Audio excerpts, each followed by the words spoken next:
Адам баласы өлүктү көмүүнү каргадан үйрөнгөнбү? Бул окуя тууралуу Куранда мынтип айтылган. Аларга Адамдын эки уулунун кабарын окуп бер. Бир кезде экөөсү Алланын ыраазылыгы үчүн кол астындагы нерселерден курмандык кылып, ал курмандыктар биринен кабыл болуп, экинчисинен кабыл болбой калды. Ал курмандыгы кабыл болбой калган бала айтты: "Мен сени өлтүрөмүн." Экинчиси айтты: "Алла такыба кишилердин гана курмандыгын кабыл алат. Эгер сен мени өлтүрүү үчүн кол салсаң да, мен сени өлтүрүү үчүн эч качан кол салбаймын. Мен ааламдардын Роббисинен коркомун. Менин жана өзүңдүн күнөөң менен кайтып, тозок ээлеринен болуп калышыңды каалайм. Залымдардын жазасы ушул."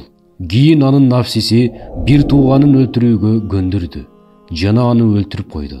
Ошентип ал эки дүйнөсү күйгөн адамдардан болуп калды. Алла ага бир тууганынын сөөгүн кандай көмүүнү үйрөтүү үчүн жер тыткан бир карганы жиберди.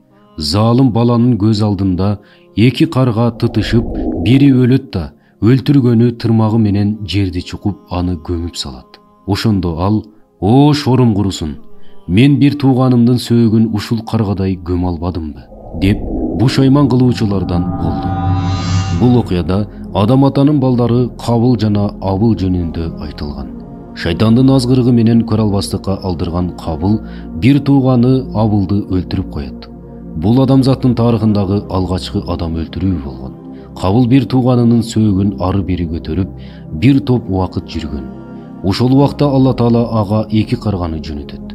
Алардын бири экинчисин өлтүрөт да дароо жерди чукуп көмүп салат. Аны көргөн Кабыл да бир тууганынын сөөгүн жерге жашырат. Бул окуядан улам суроо пайда болот: эмне үчүн Алла Таала адамга мугалим кылып каргадан башка жаныбарды жиберген жок? Биология илиминин изилдөөсү боюнча, карга канаттуулардын эң зээндүү жана айлак эри. Өз көлөмүнө салыштырмалуу мээси эң чоң канаттуу карга болуп эсептелет. Каргалардын жашоо мыйзамында жазалоо түшүнүгү бар. Эгерде бир карга мыйзамды бузса, алар аны жамаат менен жазалашат. Баарынан таң калыштуусу ар бир кылмыштын өзүнө жараша жазасы болгондугунда. Эгерде жаш балапан тамак тартып алса, башкалар анын канатын жулуп, дал ушул балапан сыяктуу ушуга жөндөмсүз кылып салышат. Эгерде салынган уяны тартып алса, аны жаңы уя салып берүүгө мажбур кылышат. Эгерде ургаачы каргага зыян жеткирсе, аны чокуп жана тытып өлтүрүшөт. Алардын жазалоо өкүмү талааларда, жалпы каргалардын жыйынында өтөт. Кызыгы, күнөөкөр карга эч кандай каршылык көрсөтпөйт. Ал эми өлүм жазасына тартылган карга эч качан жер бетинде калбайт. Аны атайын жерди чукуп көмүп салышат. Өлүктөрүн жер үстүндө калтырбаган жалгыз канаттуу карга болуп эсептелет. Ошондуктан Алла Таала өлүктү көмүүнү үйрөтүү үчүн карганы жиберген. Бул окуя Алла Тааланын чексиз даанышмандыгын дагы бир жолу далилдеп турат. Бул окуя Кызык китебинен алынды.